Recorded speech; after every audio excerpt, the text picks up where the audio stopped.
Hello everyone. Welcome all to the first ever online symposium of Women in Data Chennai chapter.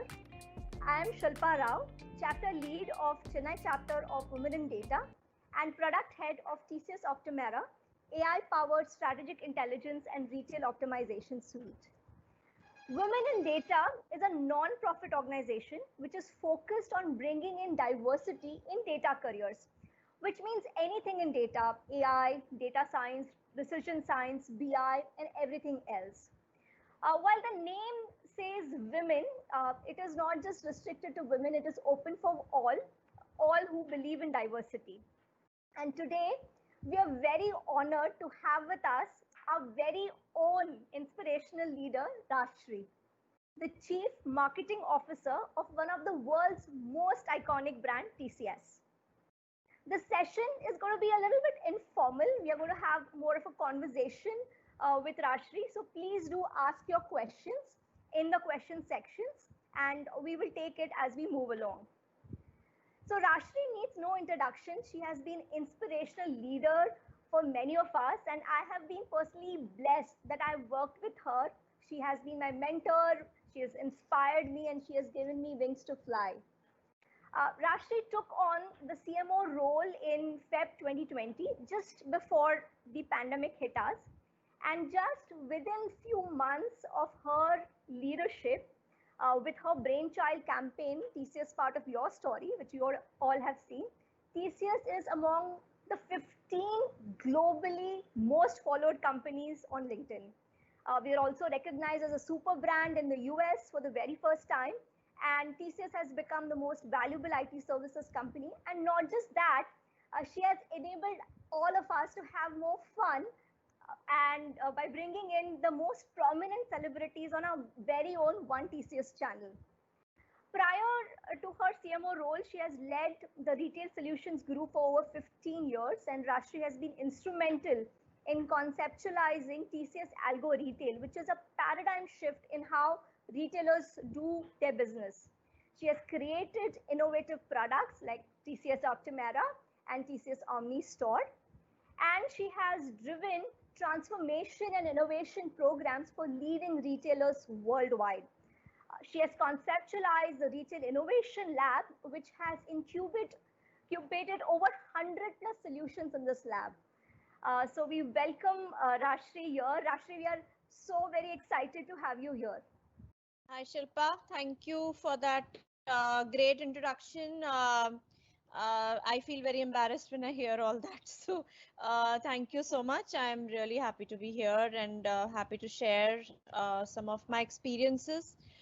Frankly, when Shilpa asked me, I didn't ask her what it was about because I think I've been on many such forums and I almost feel that I'm starting to sound very repetitive. But when Shilpa asked me something, I can't say no to her. So I'm here today and I hope we can all have a good conversation and I hope there is something that I can share with you all which will be useful for you. So thank you, Shilpa, and thanks to everyone else who has joined us today. Thank you, Rashri, for accepting this. It's really our pleasure. Thank you so much. Welcome. So maybe we could start off with really understanding your journey a little bit here. So we have known you as a retail leader, right? And I have known you all my life in TCS. So, and you have driven deals, you have driven products, you have led teams which were of data scientists, and now you have moved to the coveted C-suite, leading one of the world's iconic brand. So, how do you feel? Shilpa, I feel very blessed every day. I'm truly saying this. I'm not saying this as a, just a goodwill statement. I feel really blessed that I am in this position. But I also feel extremely excited by the opportunity that's ahead of us. I feel that TCS is such a fantastic story. Sometimes I look at TCS as a company of 450,000 stories or more, right? So we have so much to share with the world. We have so much to tell the world. and I feel that we have a great opportunity collectively among all of us to really make sure that TCS shines in the world. So every day I count my blessings, but I also feel extremely eager, extremely sometimes I would say very restless to do more. And I think with all the help that we can get, I'm sure we can do lots more than what we're doing right now. Absolutely, Rashi. That's really exciting. And one of the that kind of gives us a good segue when you talked about that you want to do more and take all along. You have been managing diverse teams, and you have been managing all sorts of different skill sets. And when I'm talking about diversity, I'm not just talking a gender diverse team, which yours was. It is also diversity in mindset, attitude, culture. So, how did you nurture such a high performance team with everybody with their own quirks and nuances? How do you manage that? And a follow up question to that: and now that when you took on to the new role, you inherited a team which was not really handpicked by you. So how are you now making that transition and managing that team? So both, like the Yeah, team before and the team after. sure. So I'll uh, so initially it was very subconscious. I think I never, used to think that okay, I am actually creating a diverse team. When I used to see people who are passionate and energetic, and you very, I would say it's very subconscious. You never think about all these things in the first few years of your career, right? But after that, it's you start to sort of reflect as to how is it that you build a team. And I remember once my boss Pratik, who was my boss for many years, he had this habit of sending new year emails. So he used to send us an email on new year, and he sent an email where he said, oh, you've done great and all that stuff, and then he mentioned a line which says you're good at building teams. And it stuck me, right? Sometimes you don't yourself realize what you're good at and what you're not. And people who know him know that he is not somebody who gives compliments very generously. So I was like, okay, so maybe it's something that I do well, right? And maybe it's something that can be my strength. And I started consciously thinking about it, right? There's another incident which I thought was interesting. I was once listening to A.R. Rahman talk about how he chooses musicians, right? If you remember the time before he came, all the songs used to be sung by 4 or 5 musicians, right? So all SPB, all Yesuda. So they were like very standard singers who used to sing all the songs, and he actually brought this concept of bringing absolutely musicians from nowhere, singers from nowhere, into the mix. And I remember he once talking about the fact that if you're too perfect, you're boring, right? And he said a good voice is a voice which has certain defects in it, or uh, certain nuances in it, because that is what gives character to a voice. If you hear voices which are very perfect, they are not necessarily the most interesting voices to hear. And I think diversity is about that, right? It's about understanding that everybody comes with their own character, positives, negatives, idiosyncrasies, and arguments, thoughts, culture. And I think every day when you work with people who are different from you, you essentially learn a lot from them. If you surround yourself with people who are very similar to you, I don't think you yourself learn anything, or I don't think that music is interesting or sweet, right? It seems very bland. So I think I enjoy the fact, right? I mean, like when I hear that somebody says, oh, don't take that person, I think that person is crazy. I'm very naturally attracted towards that person to understand what the hell is so crazy about them. So I like that fact that people come in all color, shapes, emotions. And I think that's what working every day, that's what makes working every day interesting for me. So I think I think that continues. Fortunately, the marketing team is a very diverse team in itself. Unfortunately, I have not met a lot of them because of the pandemic, but uh, I get attracted to people who are slightly different. So it's just become a character now. Sometimes it's hard to deal with those people, but in most cases, it's worth all the effort. Thanks, Rashri, and we feel proud to be one of your crazy, Yeah, yeah, you are. part of the crazy team. So, I mean, that kind of gives a good segue to look at from a feedback perspective, right? So, one is having the crazy team, but sometimes you need to give them feedback so that you get certain things done. And what we find is that most leaders find it very difficult to give critical feedback and give it in a such a way that the team grows and nurtures. And I myself remember whenever we had such conversations and whenever I walked out of your room, we always felt inspired and we always felt motivated to do more and just we have to do it. So how did you manage that? Yeah, it's see, typically it is very hard to take feedback. I mean, even for me, I mean, all humans, we like to hear good things about us, and we think we are great, right? I mean, we all have an ego, and it's very hard to accept feedback as well, right? If somebody says that you've not done this well, or I don't think this is great, you have to really kill your ego to accept that feedback, right? But I feel it's very important to take feedback. And sometimes, they always say that, in our Indian culture, they say that, you have to bow, right? And the bowing is actually you uh, killing your ego, right? A lot of us have a lot of ego. So I feel taking feedback and giving feedback is very important.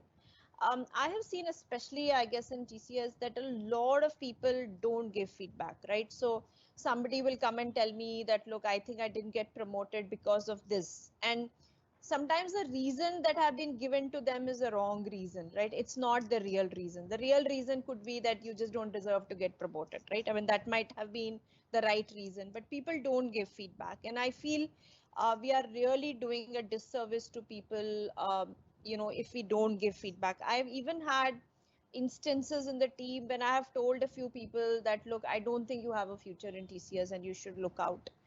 Because I really felt that, they just were not able to adjust into the system. So I think it's important to give feedback and take feedback. It's very difficult. People get very emotional and people don't like it. The one key thing is to not make it personal. I think you give feedback on the work that they have done, or the way they operate. But if you don't make it very personal and you don't make it very prejudiced, I think then people do accept feedback usually, right? But you have to obviously develop that relationship with them. You have to come across as somebody who's very truthful, very honest, very transparent. You're not playing games at all. But I think giving feedback and taking feedback, very hard to do, but I think very important to do. So I strongly believe in it all the time. Absolutely, Rashri. And your feedback is what has made where we are today. So thank you so much for that. So Rashri, talking about difficult topics, another one is, from a difficulty perspective about how difficulty in personal life kind of impacts work, right? And what we see is that many women get out of the workforce due to many reasons, and some of the top reasons could be children's education, somebody unwell in the family, or even personal health issue. And last year, you had personally to go through all of that, and at the same time, this new role. So, what kept you going? Oh, the fact that I need salary at the end of the month. Sometimes, you need the check at the end of the month. So sometimes the reasons are very simple. Uh, I always say that many times a woman's job is considered dispensable, right? Especially if financially you don't you're not so dependent on the job, which is the case with a lot of women, that they come from reasonably good families, or their salary is not necessarily the sort of the most important thing. Then it is always assumed that when there is a crisis in the family, the person who will sacrifice is the woman, right? But I think that mind shift has to change.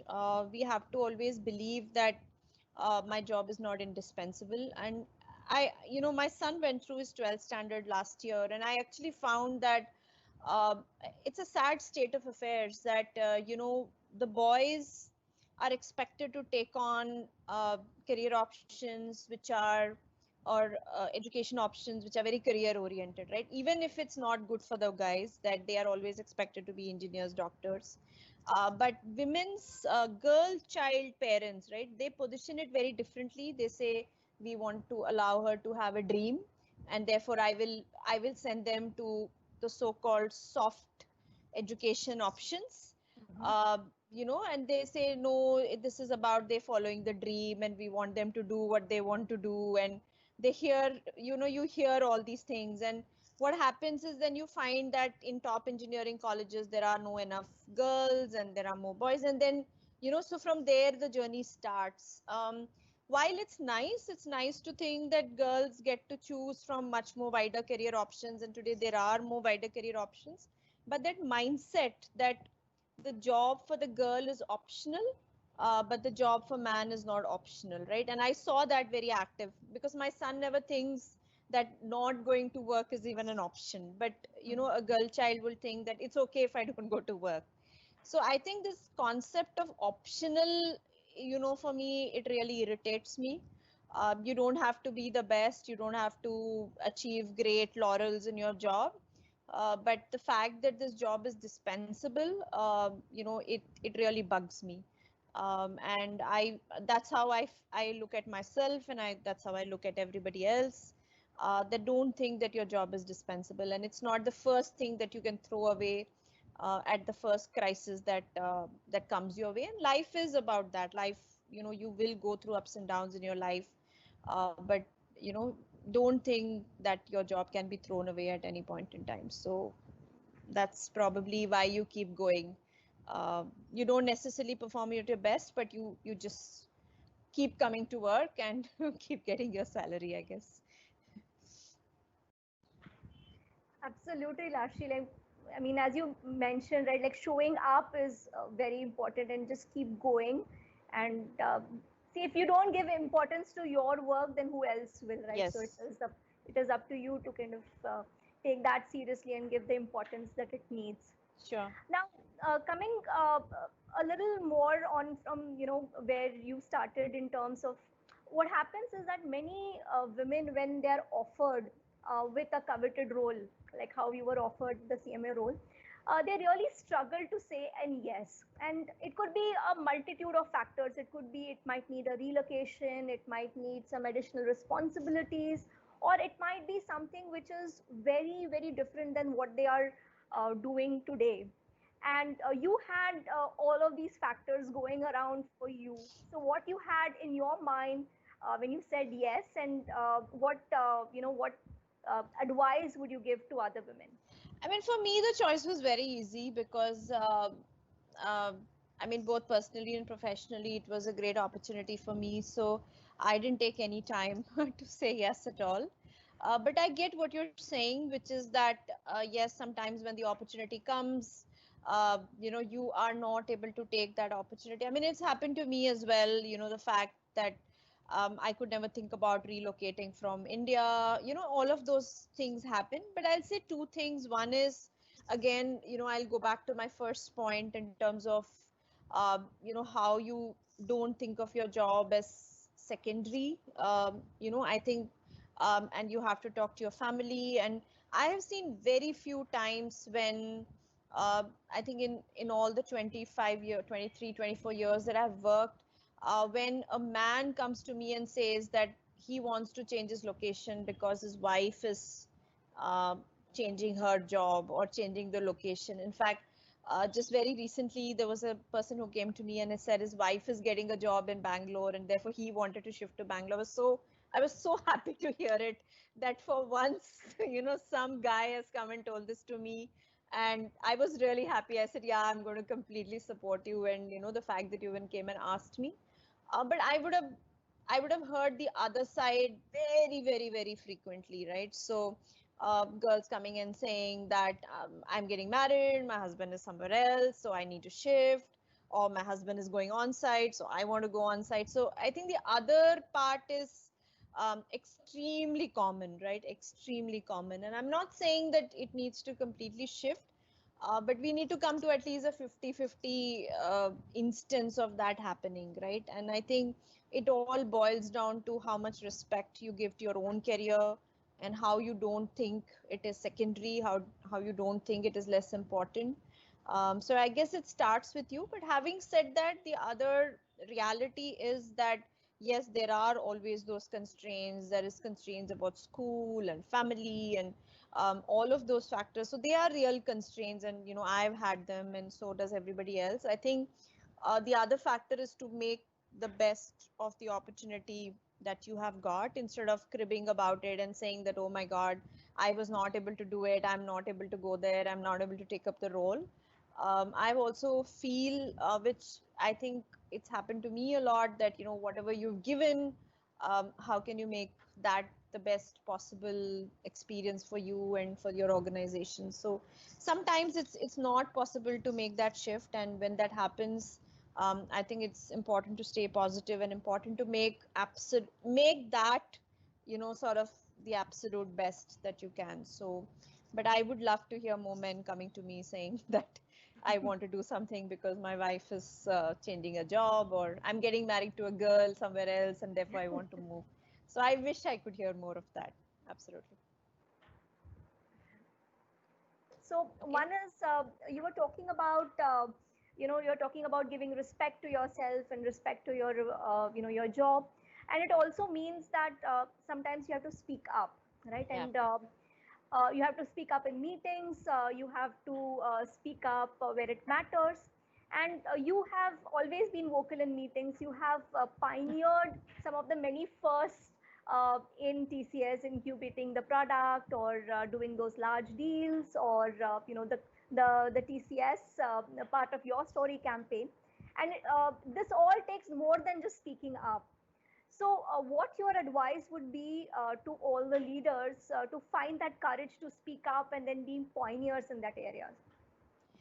Yeah, I think it's very important, to have opinions and to have an independent thinking mind. Uh, Even today, I mean, all the time, I find people extremely quiet in meetings. I think, especially some of you who've been with me on Teams calls in the last 6 months, my video is always on. I always keep my video on in every meeting. I find that 70-80% of folks in TCS and even elsewhere do not even switch on the video, right? So you're having a meeting and I can't even see them. I can't even see how they look or how they sound or how they feel. No, they sit in an entire meeting, and this is both men and women, but they sit in an entire meeting without having any opinion about what is being discussed or what is being, talked about. In my view, that's completely unacceptable, right? Because you know we all need to have, I'm not saying that it should become a shouting fest and you become very loud, but it is very important to share your opinion. And I remember when I think my son was in 6th or 7th, we went to one of these PTA meetings and the teacher said, he's a very good child, he's very quiet. And I got such a shock of my life. I said, when is being quiet a virtue? I don't want my child to be quiet. So I think it's also the way we've been schooled in our life, where we've been told that, you have to be quiet. You have to, you're being quiet is a virtue. Be quiet in front of your parents. Don't raise your voice in front of your parents. Don't raise your voice in front of your elders. So that being quiet has been so much, made a virtue that carries through, and that's not a good thing. I really feel that it's important for everybody to express your opinion. We are all people who can think, who have emotions. And and the other problem that I also sometimes find is that people do not expose themselves to the larger world. They don't read enough, they don't expose enough, they don't have larger social lives, and therefore they don't have a, a point of view at all, right? So I think it's very critical to have point of views, and it's very critical to have a thought process. And of course, in following the decorum of wherever we are, it's very important for us to express it as well. So being quiet is not a virtue, and being you know I was telling my son the other day that I don't think listening to parents is a virtue. And I was telling him I should not be telling you this, but not everything I say is great. So you should not listen to everything I tell you. So I strongly believe in that. That we say, Hindi mein we say ki badon ki suno. I don't think that is the right thing to do. I don't That's know true. who's going to come after me because I'm saying all these things, but it's true in my view. That's truly amazing, Rashmi. And I think you would be the first mother to say that don't listen to me. So that's No, really I really amazing. told him that. I said, please don't listen to me. That's truly, truly amazing. So, Rashmi, we have a few leaders here with us, and they're very eager to ask you questions. Sure. So, I'll hand it over to them. Okay. Uh, so, Raj Lakshmi.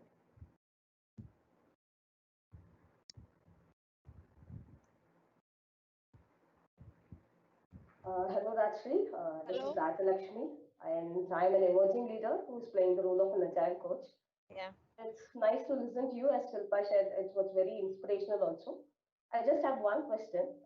So, this pandemic has fast-tracked a lot of business disruption in many fields, as you know. Yeah. So, how, as a business leaders, we should think ahead in this phase of uncertainty?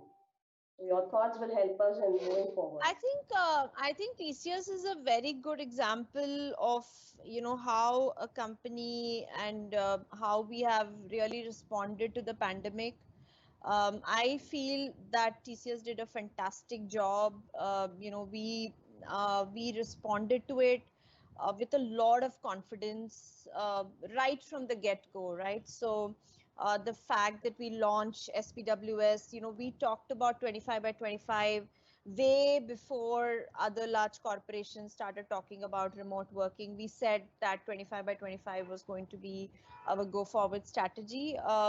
I think right now, I would say clarity is very, very important. Leaders need to be very clear about what they want to do and how they want to do. Clarity is very, very important. I think it's also important. We are dealing with obviously a lot of uncertainty. We don't know what's going to happen or when the vaccine is going to come, or there's a lot of uncertainty that we're dealing with. I think clarity of leadership, clarity of thinking, sure-footedness, as I would call it, is very, very important. Being ready for uncertainty, what we call resilience, agility, being able to very quickly adapt to the new normal or the new beginning is very important. If you look at, for example, what we went through in marketing itself, uh, I started, I think, on Feb, and my last day in office was March 10th or March 12th. And we had so many of these events that we used to do. We had a very, very different approach to marketing, and so quickly we had to shift, right? I remember, we talking about the innovation day, the first results. I think that was very important. The first press conference, which used to be something that happened so, like, in TCS, it was such a well-oiled machinery. To do that entire event virtually, I was literally doing that event sitting in my room, 5,000, my first press conference ever, and I was like much far away. But I think we took all that in our stride very well, and we did a great job. So I think being confident, being sure-footed, but at the same time having the agility to adopt, and I think is very, very important, because we really can't predict what's going to happen, when things are going to change. Learn new skills. I've been telling this to a lot of members in my team, that we should be very, very quick at adapting to some of the new changes that are happening both professionally and personally, right? So I think those are some of the important things, and I think TCS has done a fantastic job in responding to the crisis. Yeah, thanks, Raj. Thank you. As you said, we all thank you. Over to Shilpa. Yeah. It's always so delightful and motivating, absolutely motivating to speak to you and here interact with you. It's always such a great experience, Thank Rajshri. you. Truly one of the most dynamic, influential, and inspirational leader that I have ever worked Thank you. Don't with. make my ego go up. Truly, you're one Thank of you so much. But the thank you. greatest role models that we have in the industry. Thank you so much for being such a great leader. Today, my question for you is there someone that you look up to for personally on inspiration and motivation or mentorship? Do you have any mentor? I think lot of people, right? I mean, I wouldn't say one person, but I actually, I'm very observant of people. I observe a lot of things about a lot of people, not just people who I consider older to me or ahead of me, but even people within the team, even people, who work for me, who are my colleagues. I learn from experiences all the time. I watch a lot of people live. In fact, especially in this pandemic, I've been watching a lot of interviews, a lot of speeches of people. So I really like to learn from others. I mean, I don't want to put Shilpa on the spot, but Shilpa was extremely good at sending weekly updates. So it's something I could not do very well.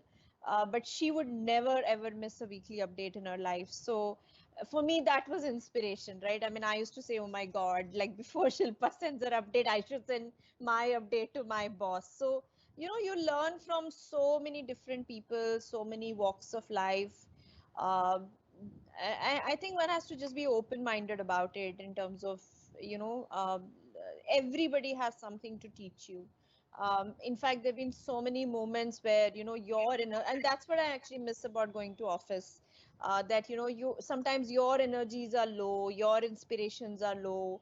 I remember one day we were planning to do something, and I was not very motivated, I was not sort of very energized, and then Meryl came to the room and she said, actually, let's do it. Right? So you just get inspired from that moment of, you're like, okay, if she's saying let's do it, let's do it, right? So you don't know where that inspiration sometimes come from, and I really miss that the most about going to office, because so many times you draw energy and inspiration from people around you and people who work for you, right? Even people who give you tea, or all around the place. So I think that, okay, Elon Musk is going to inspire me is probably I think a little bit too much. You draw inspiration from every people in every walk of life. So I love to do that. I love to observe people and I love to learn from them, and it can come from anywhere. Thank you, Rajshri.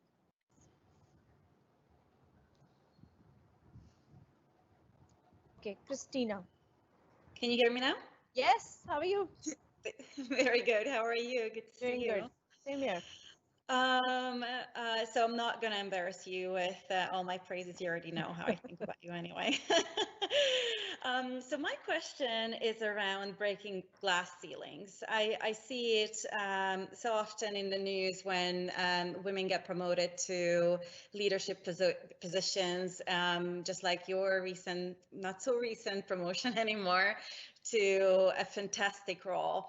Yet I also read about women who get into these roles and they still feel that in spite of breaking the glass ceilings, they are not being heard, whether they are sitting in the boardroom or they just broke the glass ceiling at the senior analyst level. They don't feel that they are equal party in a men-dominated team, or be it a boardroom or a lower team. What would you recommend? How would you inspire people to really get through this kind of hurdle? It's a real problem, Christina. So I will not say that it's not a problem. I think one of the challenges is about being in minority in many of those forums, right? So I when you go higher and higher and higher, and we've all experienced it, you find less and less and less women in those forums, and you end up being in real minority. There are definitely prejudices. I heard a very interesting message from, I don't remember her name, but she was a journalist who was sacked by a major television company in US, and she said that as long as you're not threatening for the top role, you are accepted. But the minute you start becoming a contender, you can really start the prejudices coming along. And this is at all levels, right? This can be at a team level, this can be at an organization level. In fact, I have observed that in many, many situations, women playing a very good number two role. And they're very good at playing number two, but not so good at sometimes playing number one, right? So these are real prejudices, and I think the only way uh, we can get over it is by just having much more number of people, many more successful people, in those roles. And we have to all sort of work very, very, together, men, women, we all have to work together. But it is a real struggle sometimes, and you feel like you feel lonely. The other thing which I also feel is that sometimes even among women who are at that role, they don't really have the bromance going as much as men do. And we, I mean, I shouldn't be saying this, but sometimes we get a little competitive, and we don't have the same level of bromance with them. So I actually love, like, when, for example, we used to go to Blitz in TCS, we used to be like about 15-20 women in a group of 1,000, and we used to just love to kind of go and gossip and do some I guess girly stuff. And I thought that you need to have that bond, and you should not be shy about having those conversations and having those, I don't know what's the equivalent of bromance, but not having that. And you should not be shy about some of those things, and men do a good job of it. So I feel that even among those people, we sort of need to interact more and be more friendly, and uh, sort of come through as a much stronger group than what we do today. Yeah. So that's what I feel. Nice to see you, Christina. After a long time. Nice to see you too.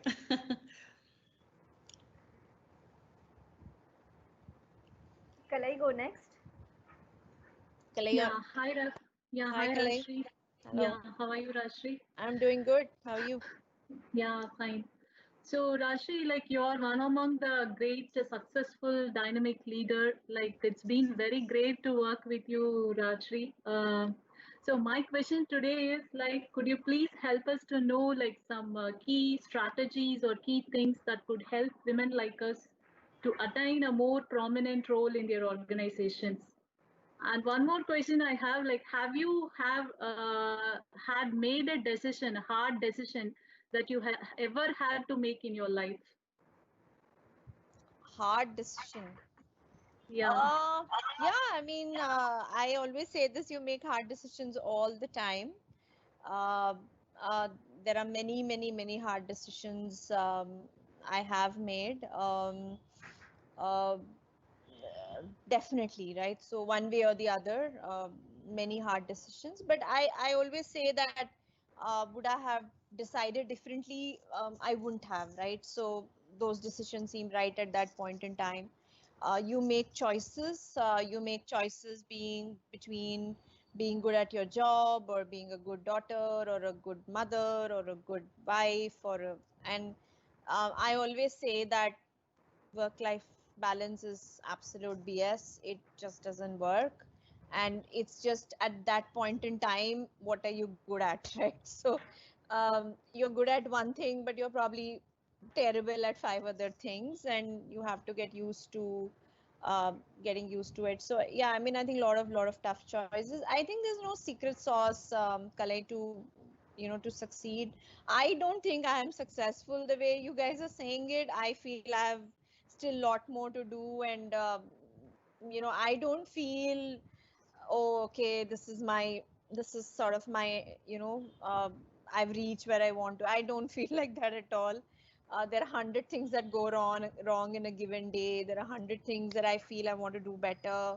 So there's nothing, I don't feel, I mean, I'm not saying this to sound arrogant, but I really don't feel quote unquote successful from that perspective. But I think just being very sincere and honest and doing your job well, which I know most of you do, is very important. I think a lot of things we talked about, which is about being your voice heard, uh, you know, I think I've spoken about it in other events where I've talked about, you know, sometimes yesterday somebody came to me and said, I want to think about my career. I said, there's nothing to think, just do your job well and the career will already think for yourself. So I think we overthink some of these things. But I just think that at least for me, I'm like, okay, let me do my job well today and let me be successful and let me contribute towards my organization.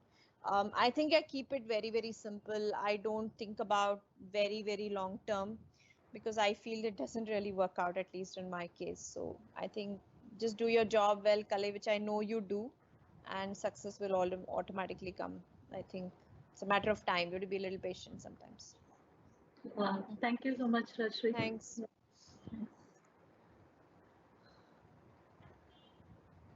Okay, who's next? Lakshita is next. Okay, hi Lakshita. Hi, Rashri. How are you? Yeah, I'm good. How are you? Very good.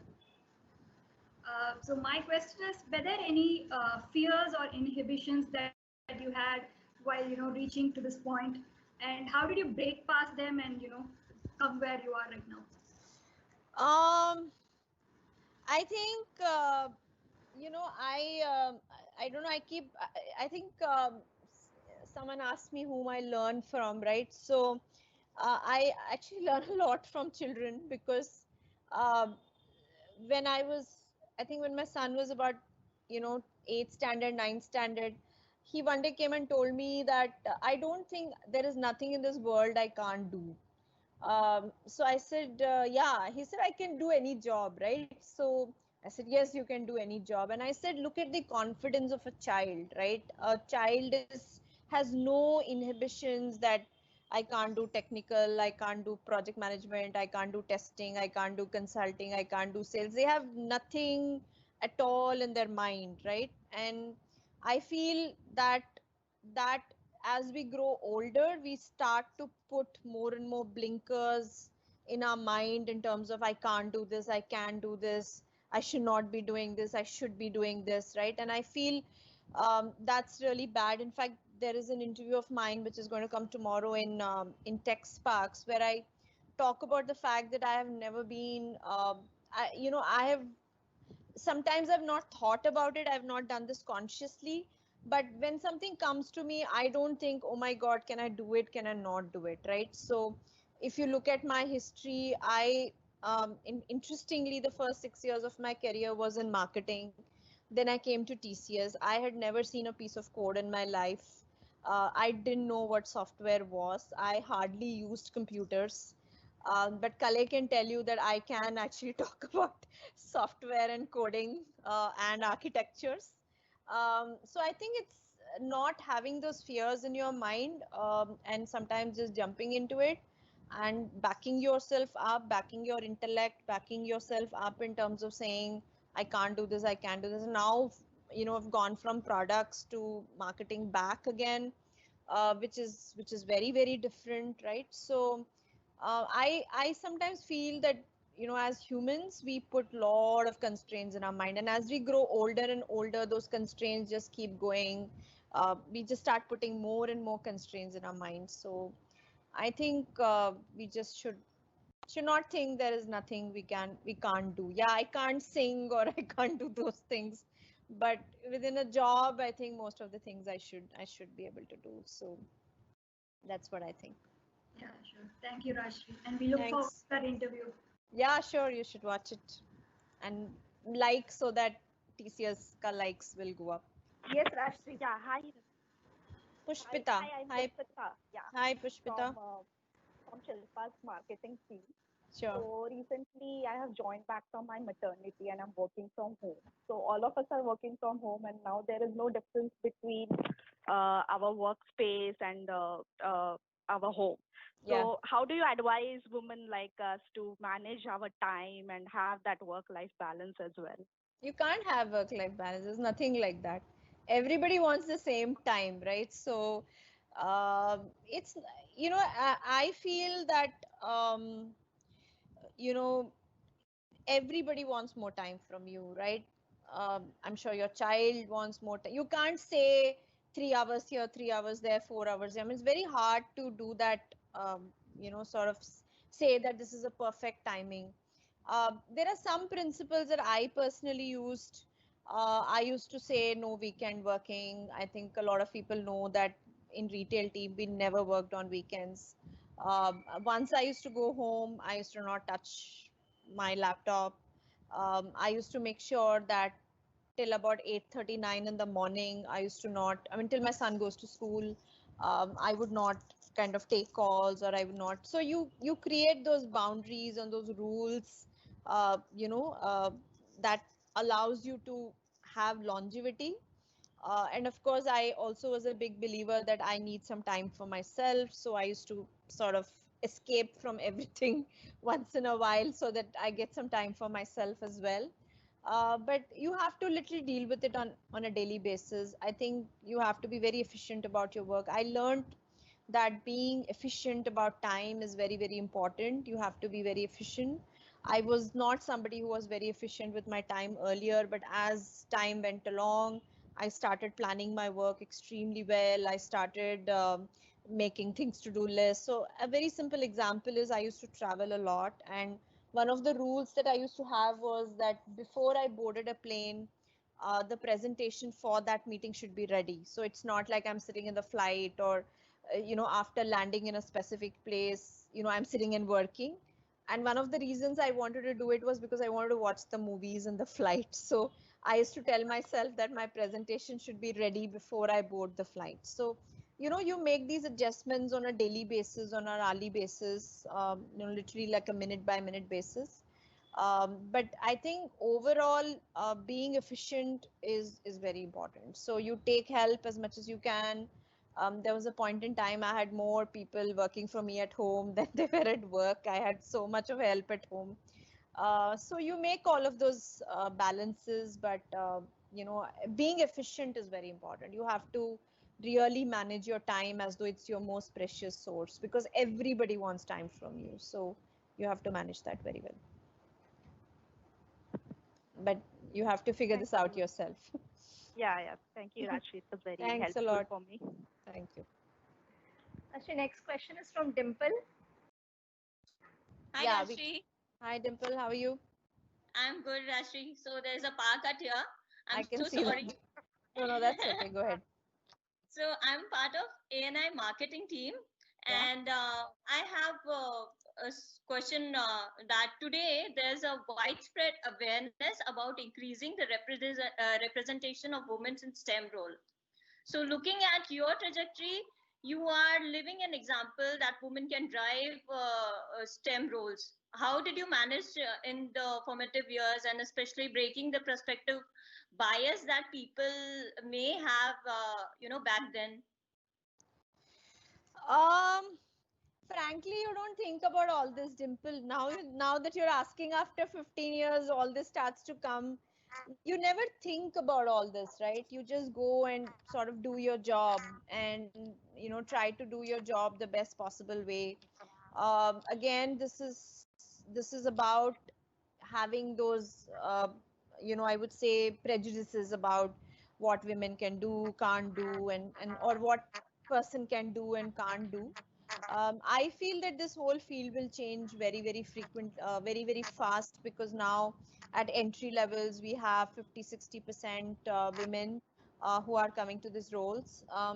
There is an article which came recently about this topic, where I talked about the fact that there is a right brain left brain problem, where people think that girls are not good at maths and science and they're good at arts or something like that. But I think we are beyond all these myths now. We've had women going to space and flying fighter jets now. So I think we are all very fortunate to be in an environment where these prejudices are not valid anymore. So, but I never thought about those things. You just like what Pushpita said, you just survive every day, and then finally somebody says, "Oh, you've done well in STEM." I'm like, really? Okay, I was just doing my job. So, uh, you don't think so much when you're just going about your normal day. But I think those prejudices should exist anymore, because you see so many women in technology, in science, in engineering, in space tech, in all of those fields. So I don't think we should worry about those things anymore. Thank you, Dimple. Thank you. Thank you, Rashri. So, Rashri, we have few questions from the audience, and we can take some. Sure. One of the question is that typically we stop voicing our opinions because we feel unheard, and it feels like it doesn't matter. So, how do we, as a team player and somebody as a team member, voice our opinions and ensure that they are heard? You have to speak up, right? I think, uh, I mean, I don't know what advice I can give here, but you just have to speak, and you just have to, first of all, it's important to have an opinion. I feel that you have to have an opinion about everything. You have to have an opinion about a movie, about a song, about everything that happens in this world. You can't be a person who doesn't have an opinion about anything. I think one thing that you might have observed, and I don't like people who are not opinionated, who don't. There have been so many times when people walked into my room and I'll be like, "Did you see the new movie which came out?" And they would be like, completely unemotional about it. How can you not have an opinion about it, right? So I think, you have to have an opinion, you have to have a character, you have to have a point of view. To me, that's the starting point, and from there, then the question about expressing that opinion comes, right? I feel having an opinion is not just restricted to the topics that we talk about, or which are work oriented topics, but you have to have an opinion about everything that happens in the world, right? It could be politics, it could be movies, it could be sport, it could be everything. So if you're not passionate and if you don't have an opinion, how can you express an opinion? So I don't like people who are very unidimensional, right? Who only talk about work and who only talk about few things. I like people who are multidimensional, who have ideas about all the things which are going on. And I think that's very, very critical, because if you don't have that, you will not have an opinion. And if you don't have an opinion, uh, there is nothing for you to share in a specific situation. So I think this notion again that you should not talk about other things, or you should not talk about sports, you should not talk about movies, or um, I am not a big fan of that point of view or those people. So I think many times I would have asked you that, have you seen the movie? Did you see that new song? What do you think? Right? I would have messaged you, what do you think about what's happening? So I think have an opinion first, and then let's think about how are we going to project that opinion to the larger group. Sure, Ashri. So another question here is on personal brand. So you have been building brand for TCS. What is your suggestion on how we all build personal brand for ourselves?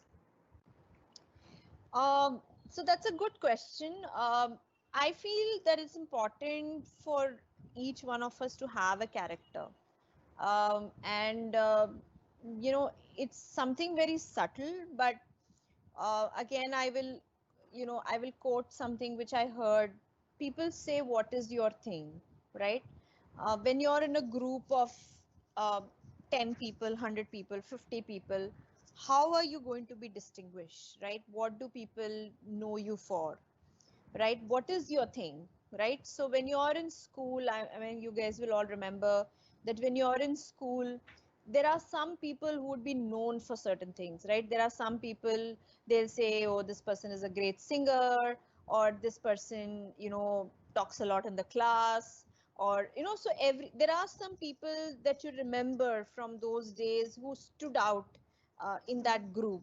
And I can tell you that if you trace back those people, those will be the people who would have eventually got success, right? Mhm. The people who try to fit are not the people who would have been successful in their life, even if they were like popular for wrong things sometimes. I know in work environment you can't operate like that, but Right. you have to have, you know, some sort of something for which you are known, right? And I always tell that, you know, people want to comply, you know, everybody wants to do the same kind of roles. And I used to say this, you know, when I was in practice, that, you know, I have never been on a WAN on a single day in TCS. And you know, I could have easily gone into delivery, or I could have easily gone into streams which are a lot more regular streams within the organization, but I never felt the need to comply or to you know, put myself in a standard mold.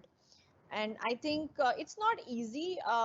It's not easy to stand out. It's not easy to be different. But one should make an attempt to be slightly different from the rest, right? It could be the way you dress, the way you look, the way you speak, the talent that you carry, the way you converse with people. It could be anything, right? But when people meet you, they should remember you for something. So, and sometimes you have to work on it, you have to build that character. But I always feel that you have to stand out.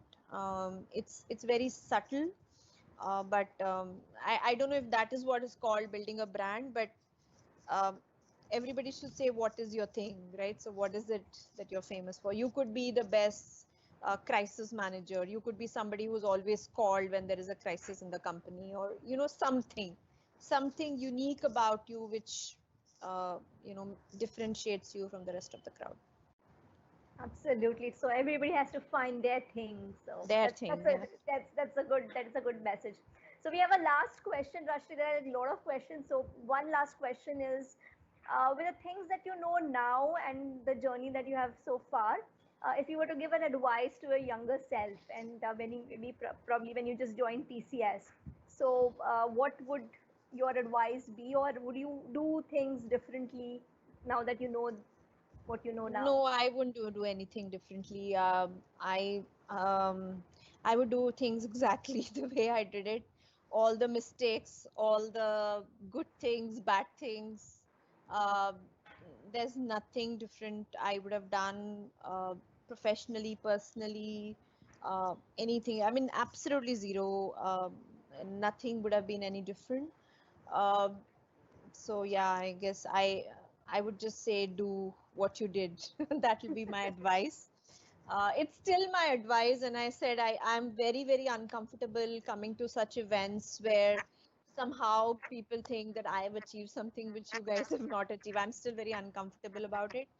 But whatever it was worth, I hope the conversation was useful. I know we are all in very tough situation right now. There is personal stress. We are all down. We lack the social interaction, the connection. You know, you really want to go and hug people right now because you so miss, you know, the human to human connection. But so I guess the 1 hour we spent, if that gave you any source of positivity and energy, I would consider that as a great 1 hour spent, because I also need it.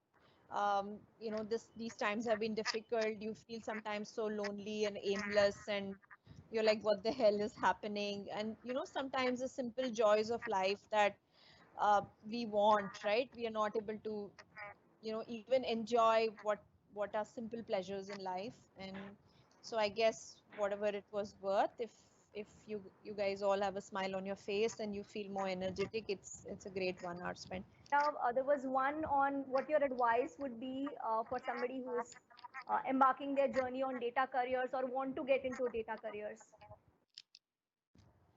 uh yeah, I mean, I think data is something I'm very passionate about. I think all of you know the focus that we had on algo retail. So I really believe that data is going to be a very, very powerful force. In fact, one of the things we are doing in marketing right now is a complete pivot to what I would call a more data driven marketing process. we are very, very bullish on using data in something like marketing, which is a lot of art and science coming together.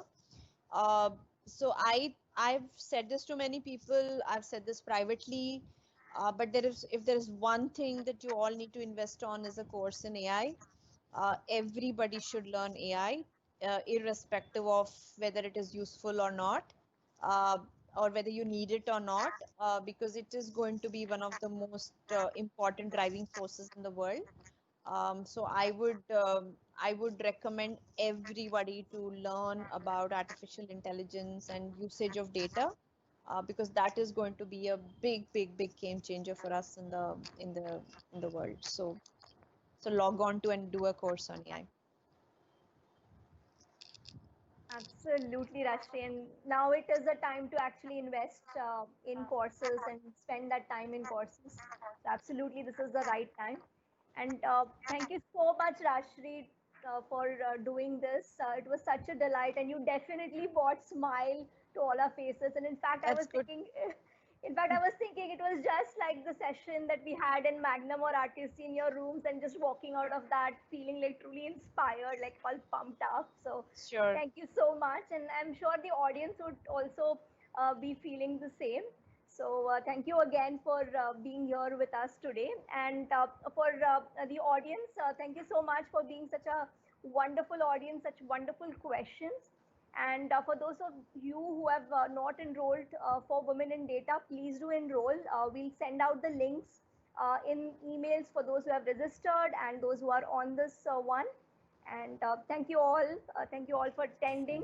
It was really a pleasure, Rashmi. Thank you so much Thanks for a lot. being here. Take Thanks, care. everyone. Have a good day and stay safe and stay happy. Thank you. Thank you. Take care. Stay safe.